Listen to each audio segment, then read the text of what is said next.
இங்கு மிருகங்கள் வாழும் இடம். இந்த படம் வந்து 2022 டிசம்பர் மாதம் ஆடியில் 5 வச்சுருந்தோம். அதுக்கப்புறம் வந்து ஷூட்டிங் முடிச்சுட்டு இப்போ தான் படம் தேவைக்கு வரதுக்கு ரெடியாக இருக்குது. ஏன்னா இந்த படத்தோட டைட்டிலே பார்த்துருப்பீங்க, இங்கு மிருகங்கள் வாழும் இடம். அதிலே நிறைய விஷயம் உங்களுக்கு புரிஞ்சிருக்கும்.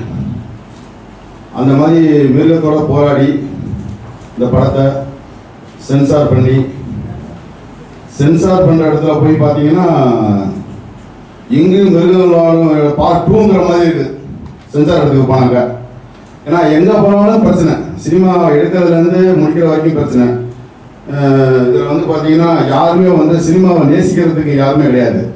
எல்லாம் வந்து சினிமாவில் வந்து அன்னன்னைக்கு கிடைக்கிற காசை வச்சுக்கிட்டு அவங்கவுங்க அன்னன்னைக்கு லாபம் சம்பாதிக்கிறதுக்கு மட்டும் தான் எல்லாம் வராங்க முடிய. ஒரு சினிமாவை நேசித்து உண்மையாக வந்தால் சினிமா கண்டிப்பாக காப்பாற்றும்.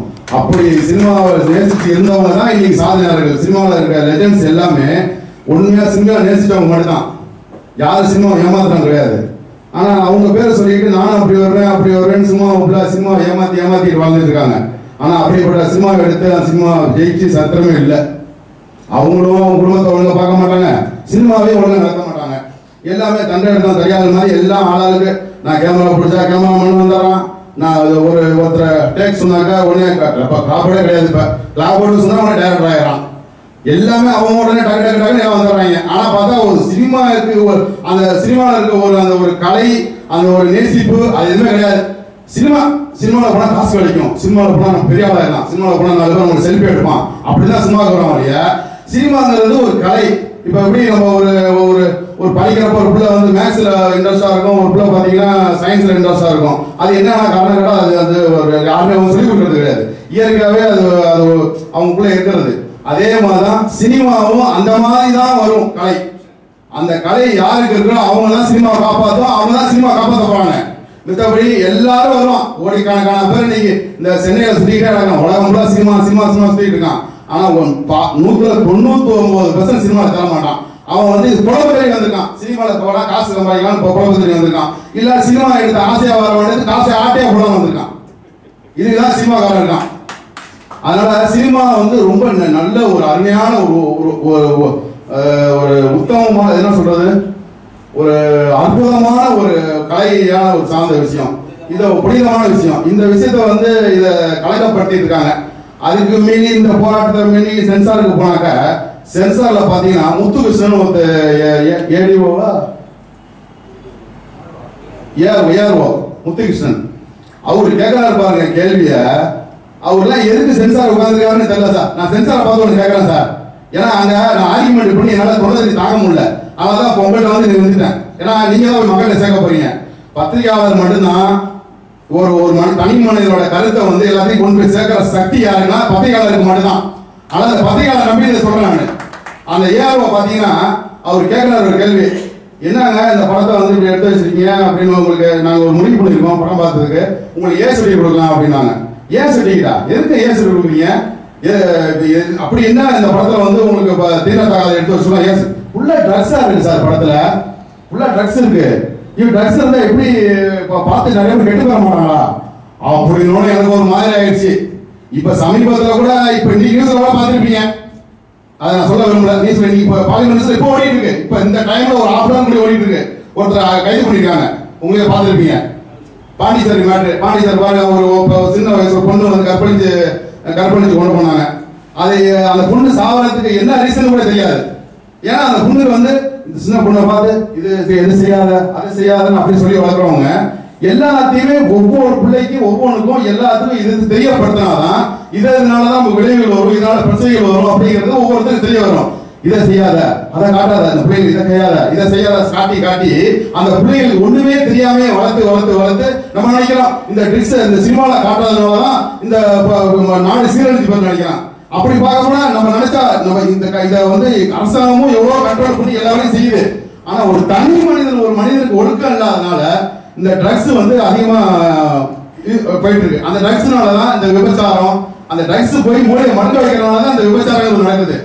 ஒரு பிள்ளைய வளர்த்து அவங்க ஆளாக்கி அவங்க எவ்வளவு பெற்றவங்க எவ்வளவு கஷ்டப்பட்டு அந்த பிள்ளைய ஆளாக்கி கல்யாணம் பண்ணி கொடுக்குற வரைக்கும் அவ்வளவு போராட்டம் இருக்குது. ஆனா அதையும் மீறி இந்த ட்ரக்ஸ் வந்து நல்ல அவங்க எல்லாரும் எங்க வீட்டுல வளர்க்குற மாதிரி இன்னொரு வீட்லயும் அந்த பொண்ணையும் பையன் வளர்ப்பாங்க. அவங்க வீட்டுல அந்த பையன் நல்ல பையன் தான் வளர்ப்பாங்க. அந்த ஒரு கேடு கட்ட அந்த ட்ரக்ஸ் தான் அவனை காலி பண்ணுது மூளைய. அந்த காலி பண்ணி என்ன பண்ணுது, அவனை எல்லா வேலையும் செய்ய வைக்குது. செய்ய வச்சு என்ன பண்ணுது, தப்பு பண்ண வச்சிருது. அதனால யாரும் பாதிக்க போறா, அந்த பையன் அதோட செஞ்சு கேள்வி போறான் இல்ல சாவறான், அந்த சனியை இருந்து எல்லாம் போகுது. ஆனா ஒரு பெத்த பொண்ணு செத்து போச்சுன்னா அந்த பெண்ணை உண்மையில அந்த பாணித்த அந்த பொண்ணு பெத்த குடும்பத்துக்கு நீங்க எத்தனை லட்சம் வாங்கணும் கொடுங்க, அரசாங்கம் கொடுங்க. ஆனா அந்த குடும்பத்துக்கு யாராவது ஒரு ஆதரவு சொல்ல முடியுமா? அந்த பொண்ணோட இடத்தை யாராவது புலவு பண்ண முடியுமா? யாராலும் புலவு பண்ண முடியும்? எத்தனை பேர் ஆதரவு சொன்னாலும் அந்த புள்ளையோட இடத்தை யாருமே புலவு பண்ண முடியாதுங்க. இதுக்கு காரணம் வந்து ட்ரக்ஸ் தான். மைக்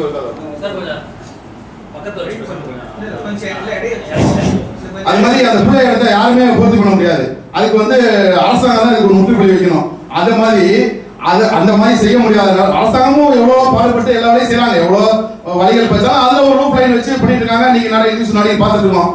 அது மாதிரி நான் இந்த படம் வந்து எடுத்ததுக்கு மிகப்பெரிய காரணம் பாத்தீங்கன்னா, இங்கு மிருகங்கள் வாழும் இடம். இதுல வந்து நிறைய பிரச்சனைகளை சொல்லி இந்த பெத்த பிள்ளைங்களுக்கு இது மாதிரி ஒரு அப்பா பொண்ணு எல்லாம் எவ்வளவு கஷ்டப்பட்டு வளர்க்குறாங்க, ஒரு அம்மா ஒரு அப்பா எவ்வளவு கஷ்டப்பட்டு வளர்ப்பாரு, இந்த மாதிரி இவ்வளவு போராட்டத்துக்கு முன்னாடி அந்த கொண்டு போற சூழ்நிலை இந்த மாதிரி தவறா வீணா போயிடக்கூடாதுன்னு நம்மளால முடிஞ்ச ஒரு கருத்து சொல்லுவோம். இது கமர்ஷியல் நோக்கத்துல இல்லாம ஒரு கருத்தை சொல்லுவோம் அப்படின்னு எடுத்துட்டு போய் அங்க போனாங்க. அங்க போனா இதை தூக்கு அதை தூக்கு, இதை வைக்காத அதை வைக்காத இதை வைக்காத இதை வைக்காத. ஏன் ஒரு தேட்டருக்கு போறாங்க, தேட்டர்ல போனா UUAA அப்படின்னு 3 போர்டு போட்டிருக்கான். இது யூ பாத்தீங்கன்னா இப்போ யாரு வேணாலும் போலாம், திறந்து விடுற நாய் மாதிரி யாரு வேணாலும் போலாங்க. UA இதுல வந்து 18 வயசுக்கு மேல வந்து 14 வயசுக்கு மேல உள்ளவங்க போலாம். வெளியே 14 வயசுக்கு மேல உள்ளவங்கதான் போகணும் அப்படின்னு ஒவ்வொருத்தர் கொடுத்துருக்கீங்க. ரைட் இருக்குன்னு சொல்ல. அதே மாதிரி சென்சார்ல ஒரு நோட்டீஸ் போட்டு இது மாதிரி படம் எடுங்க, இது மாதிரி படம் எடுங்க அப்படின்னு கொடுத்தா வேலை முடிஞ்சு போச்சுங்க. நீங்க எதுக்கு எல்லா படத்தையும் எடு, நீ கோடிக்கணக்கில் செலவு பண்ணி படத்தை போட்டு எடுத்துட்டு ஏற்கனவே இங்கு மிருகங்கள் வாழும் இடம் அவ்வளவு பிரச்சனை போராடி ஒருத்தர் அங்க கொண்டாடுறான். அங்க கொண்டாந்தா இந்த மிருக சங்கத்து தலைவர் மாதிரி இருந்தீங்கன்னா நாங்க என்ன பண்ண முடியும்? அப்புறம் சினிமா எப்படிங்க வெளியே வரும்? சினிமா யாரை காப்பாற்ற போறா? இப்படியே சினிமா அழிஞ்சு போற வேண்டியதுனா? ஏற்கனவே இங்கு மிருகங்கள் வாழும் இடம். திருப்பியும் அதான் சொல்றேன். ஏன் அதை சொல்றேன் திருப்பியும்? ஏன்னா அவ்வளவு மிருகங்கள் வாழ்ந்துட்டு இருக்கு. மனசாட்சியே இல்லாம சினிமா தொழில் அவ்வளவு மிருகங்கள் வாழ்ந்துட்டு இருக்குங்க. அந்த மிருகங்களுக்கெல்லாம் அதுவே இல்லை. அந்த மிருகங்கள்லாம் எதுக்கு வாழுதுன்னு தெரியல. இதுக்கு ஒரு முடிவு என்னன்னு தெரியல. இதை மீறி ஒரு போலீஸ்ல பணத்தை போட்டு அங்க கொண்டு போய் அங்க வைக்கிறான். அங்க போனா இது ஒரு பிரச்சனை. இது என்ன காரணம்? இதுக்கு யார் தான் முடிவு சொல்ல போறா?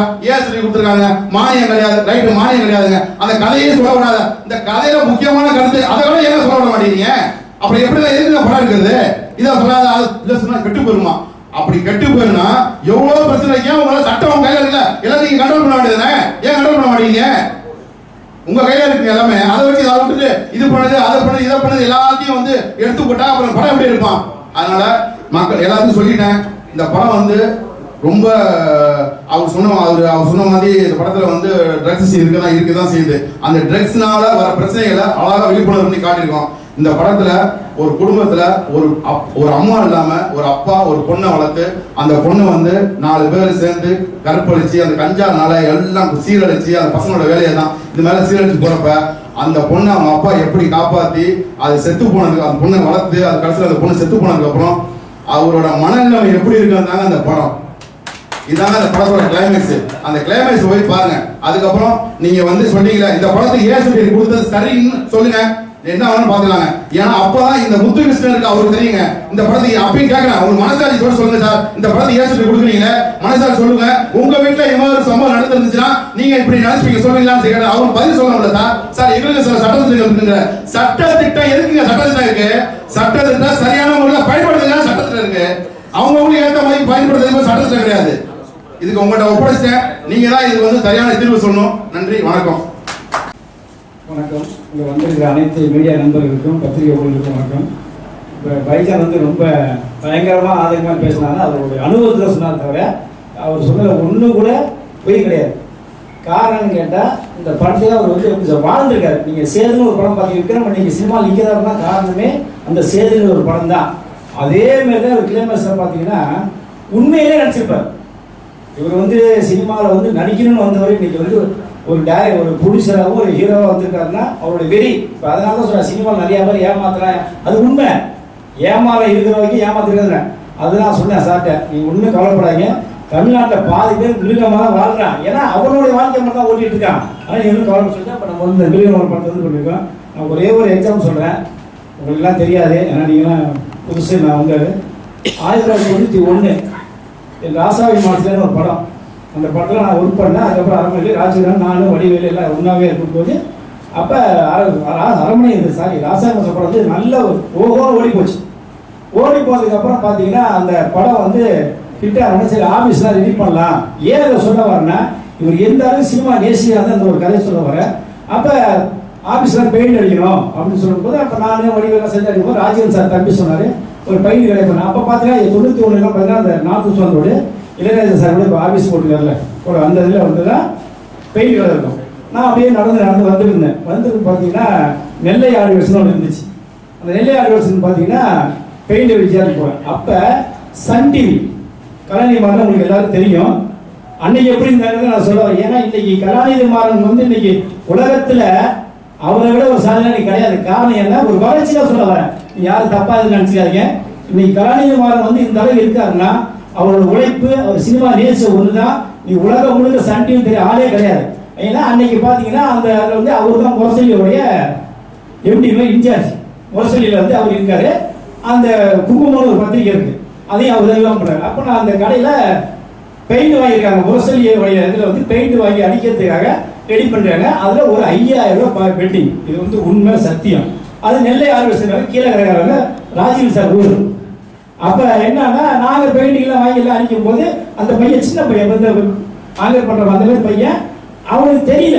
அவன் என்ன சொல்றான், கலாநிதி மாஸ்டர் 5000 ரூபாய் பெயிண்ட் காசு கொடுக்கல, அப்ப ஓடி போயிடுறாருன்றான். யாருக்கா தெரியுமா? எனக்கு எங்கிட்ட சொல்றான். நான் அப்ப நாங்க இருக்கும்போது சொல்றேன், என்ன சார் அந்த பையன் தெரியல, கலாநிதி மாறன் இருக்கிறது அவர் பிஸியா. அப்ப சண்டின்னு ஆரம்பிக்கிறாங்க, ஆரம்பி ஸ்டேஜ் சொல்றாங்க. அப்ப நான் என்ன சொல்றேன், அவர்லாம் பெரிய அவரு இல்ல சார் 5000 ரூபாய் தரல. அப்ப இன்னைக்கு இதே கலாநிதி மாறன் சொல்ல முடியுமா?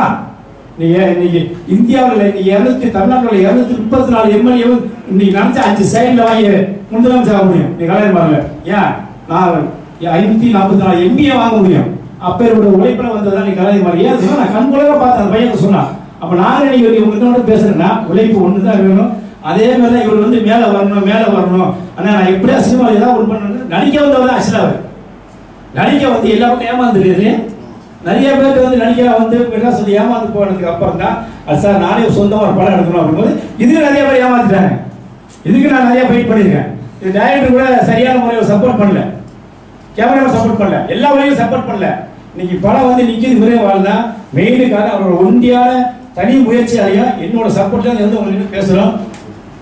இது வந்து என்னோட சார் வந்து என் கூட பிறந்த அண்ணன் மாதிரி என் கூட இருந்து, இது ஒரு சங்க தலைவர் மாதிரி இல்லை, என் கூட பிறந்த அண்ணன் மாதிரி இருந்து எவ்வளோ பிரச்சனை வந்துச்சு, எல்லா பிரச்சனையும் கூட இருந்து சப்போர்ட் பண்ணி இன்ன வரைக்கும் என்னை வந்து இதை எப்படியாவது நல்லபடியாக கொண்டாந்து என்னை முழு மூச்சா என் வீட்டில் ஒருத்தர் மாதிரி என்னை இன்ன வரைக்கும் அண்ணன் வந்து போட்டிருக்காரு. என்னோட உயிர் இருக்கிற வரைக்கும் இவருக்கு நான் என்னைக்கும் கடமைப்பட்டவனா இருப்பேன்.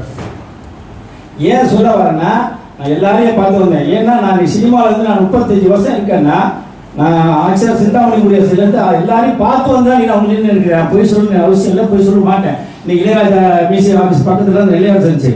ஏன் சொல்லனா ஒவ்வொருத்தரும் வந்து அந்த உழைப்பு முயற்சி வெட்டி இருந்தா கலாநிதி மாதிரி 100 பேர் வரலாம். அதே மாதிரி தான் இன்னைக்கு பைஜான் வந்து இன்னைக்கு மிருகங்கள் வாழுங்கிற ஒரு படத்தை மிகப்பெரிய படமா எடுத்து நீங்க அவங்க யார் பார்த்தா அவர் நடிப்பு வெறி. அதே மாதிரி ஒவ்வொருத்தரும் இந்த வெறி இருந்தாதான் வெற்றி வர முடியும். இன்னொன்று என்னன்னா இந்த மிருகங்கள் வாழத்துல ரிலீஸ் 26 ரிலீஸ் ஆகுது. இந்த படத்தை நீங்க நல்லா சப்போர்ட் பண்ண காரணம் என்ன, இவரை மாரி ஒவ்வொருத்தரும் மேல வந்தாதான் சினிமா நல்லா இருக்கும். உங்களுடைய முயற்சி இன்னும் மேல வருங்கிறது தெரிஞ்சு இந்த படம் மிகப்பெரிய வெற்றி அடையும். வேற ஏதாவது கேள்வி கேட்கறதா கேளுங்க, எல்லாத்தையும் தெளிவாக சொல்றோம். சரிங்க, எல்லாருக்கும் வணக்கம். நான் வந்து சார் கூட வந்து சென்சார் ஆஃபீஸ் போயிருந்தோம். என்னன்னா இந்த படத்துக்கு போயிட்டு சர்டிஃபிகேட் கொடுக்கும்போது பார்த்தீங்கன்னா எனக்கே வந்து அவ்வளோ டென்ஷன் ஆச்சு. என்ன சார் நம்ம படத்தை வந்து அந்த அளவுக்கு சர்டிஃபிகேட் கொடுக்குற அளவுக்கு அந்த அளவுக்கு இல்லையே, இந்த படத்துக்கு போய் இப்படி கொடுத்துருக்காங்கன்னு சொல்லி ரொம்ப கஷ்டமா இருந்துச்சு. ஏன்னா படம் பாருங்க, அந்த படத்துல வந்து சர்டிஃபிகேட்டுக்கும் அந்த படத்துக்கும் சம்மந்தமே இல்லை. அப்படியே படம் இது வந்து ஃபேமிலியோட வந்து பார்க்க வேண்டிய படம் இது. இந்த படத்துல சர்டிஃபிகேட் கொடுத்துருக்காங்களே அப்படின்னு சொன்னா அவங்க சில இதெல்லாம் வந்து இதெல்லாம் தூக்கணும் கொள்ளணும் அப்படின்னு சொன்னா இல்ல, படத்துக்கு மெயினே அதுதான். அதை எப்படி பண்ண முடியும், எவ்வளவு போராடினாரு, எவ்வளவு இது பண்ணாரு, ஆனா முடியல. அவ்வளவு இதா இருந்துச்சு. ஏன்னா இந்த படத்துக்கு வந்து அவ்வளவு கஷ்டப்பட்டு அவ்வளவு இது பண்ணிருக்காங்க. என்னன்னா ஃபைட் வந்து ரொம்ப ரிஸ்கான ஜாப் தான் ஃபைட்டு. ஆனா இவரை பொறுத்த வரைக்கும் ஃபைட் பண்ணும்போது வந்து ரொம்ப கேஷுவலா பண்ணாரு, ரொம்ப ஈஸியா பண்ணாரு. அந்த ஃபைட்டு பார்த்தீங்கன்னா ஒரே ஃபைட்டு தான் படத்தில். அந்த ஒரு ஃபைட்டுமே வந்து பேசப்படுற அளவுக்கு நல்லா வந்திருக்கு. எல்லாமே ஒரு வளர்ப்பு தான். அதுக்கடுத்து பார்த்தீங்கன்னா லாஸ்ட் கிளைமேக்ஸ், அந்த கிளைமேக்ஸ் இருந்தா குப்பமேடு எல்லாம் பண்ணி கிண்ணி மாடு கீடு ஒரு மாதிரி கலர்ஜியா ஒரு மாதிரியா இருக்கு. அந்த இடத்துல போய் நான் நடிக்கிறேன், அந்த இடத்துல நான் நடிக்கிறேன்னு சொல்லிட்டு நடிச்சு அன்னைக்கு ஃபுல்லா அவர் வந்து சாப்பிடவே இல்லை. அன்னைக்கு ஃபுல்லா நாங்களும் வந்து யாருமே சாப்பிடல. சாப்பிட்டா அந்த வந்து ஒரு வாரம் வாமிட்டு வர மாதிரி இருக்கு.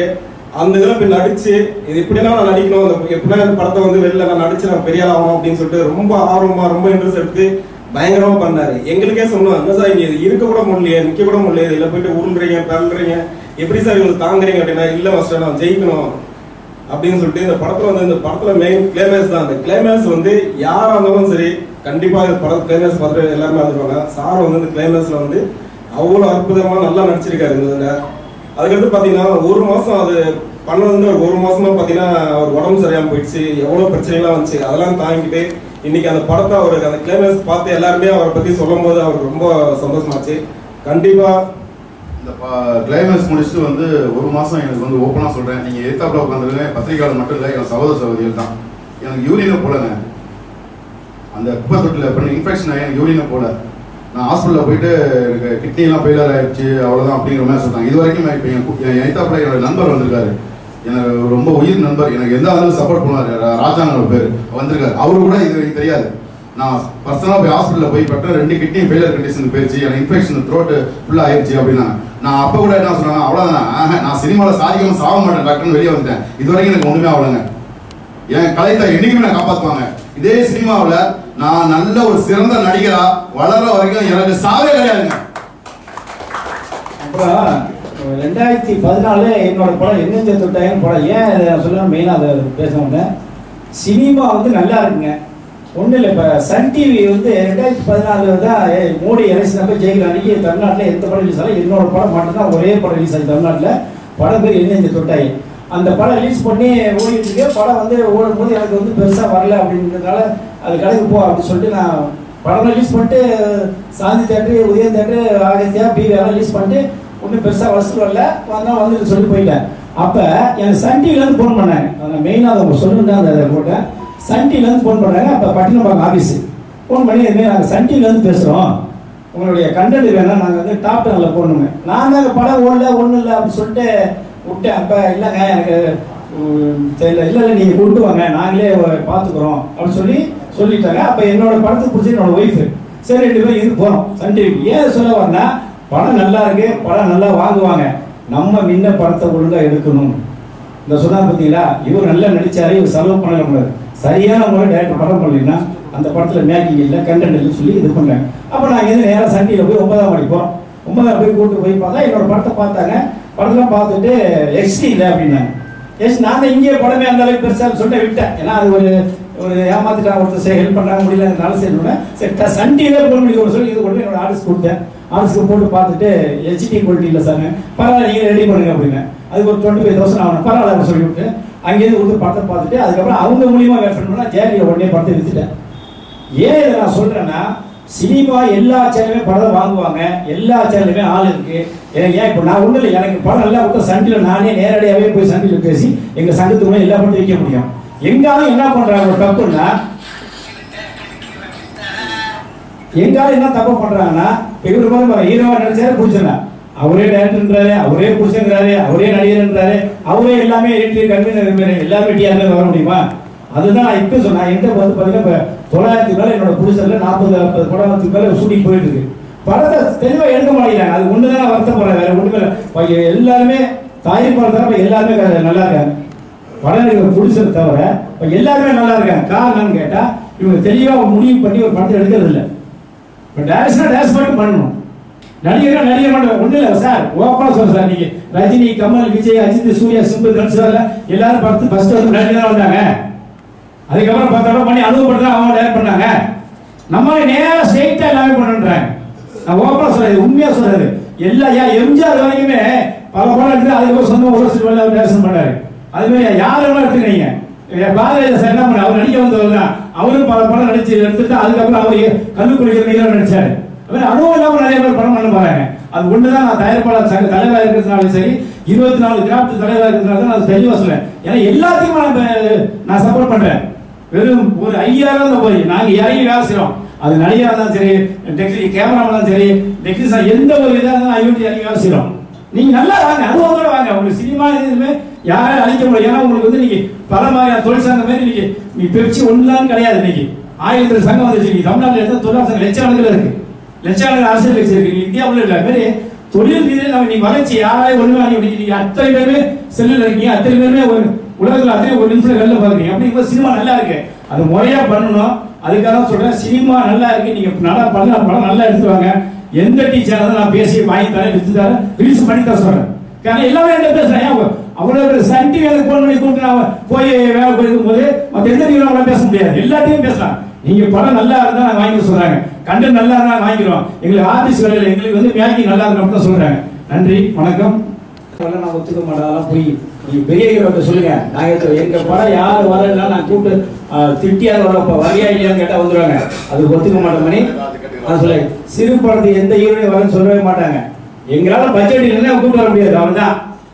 நான் அதெல்லாம் அவர் சொல்றேன். அதனால நான் சொல்லிடுறேன், எங்க சிறு படத்துல யாருமே வரமான்னு சொல்ல மாட்டேன். காரணம் கேட்டா எல்லாத்தையும் தெளிவாக இருக்கும். வரல நாங்களே ஒரு போன் பட்டில வந்துடும். இருந்தாலும் பெரிய ஹீரோனி எல்லாம் வரலங்கிறத என்ன ராஜெல்லாம் பேசிட்டு நிறைய திட்டிருக்காரு. ஆனா இவங்க ஹீரோனி வரலங்கிறத அவர் தெளிவா சொல்லுவாங்க. இல்ல நீங்க கேட்டீங்கல்ல, இப்ப சிறு படத்துக்குலாம் ஹீரோயின் வரது இல்ல, என்ன காரணம் எங்க அப்படி கேக்குறீங்க? புரியல. இல்ல கதாநாயகன் நிறைய படம் ஆடியோ லான்ச்ல வரது இல்ல.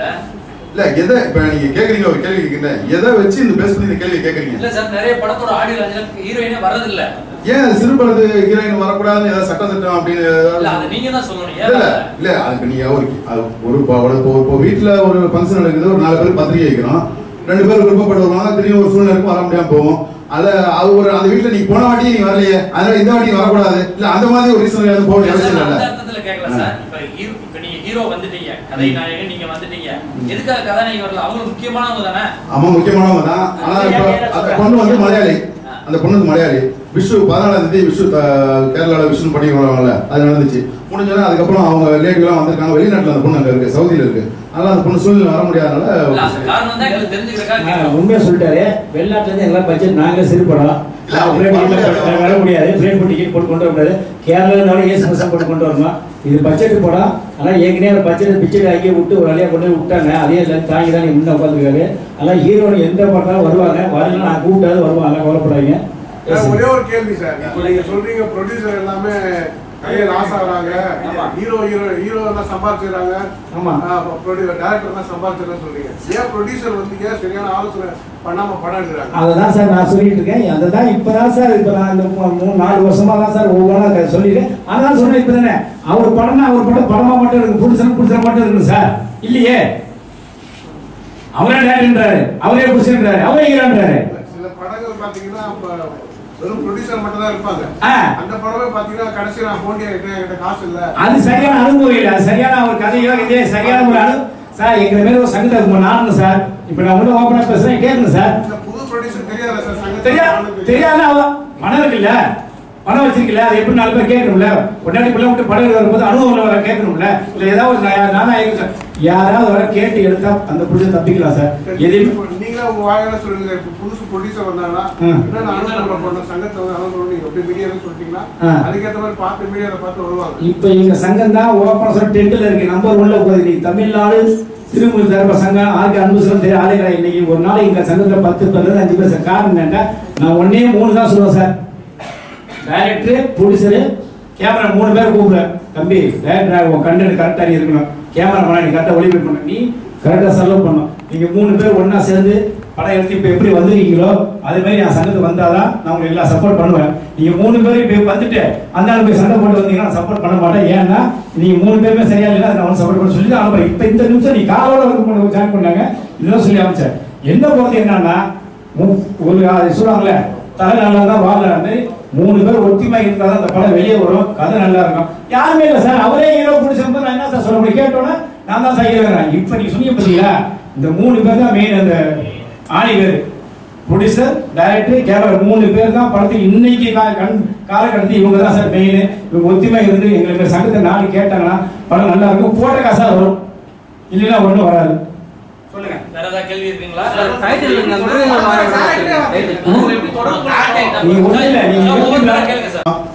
சினிமா வந்து ஒரு உன்னதமான ஒரு இடம். இந்த இடத்த வந்து தாயோட கற்பை வந்து யாராவது நம்ம அசிங்கப்படுத்தினா சும்மா இருப்போமா? அந்த மாதிரி இந்த கலை தாயை உண்மையுமே நேசிச்சு மட்டும் சினிமா வாங்க. வேற யாரும் தயவுசெய்து சினிமாவுக்கு வராதீங்க.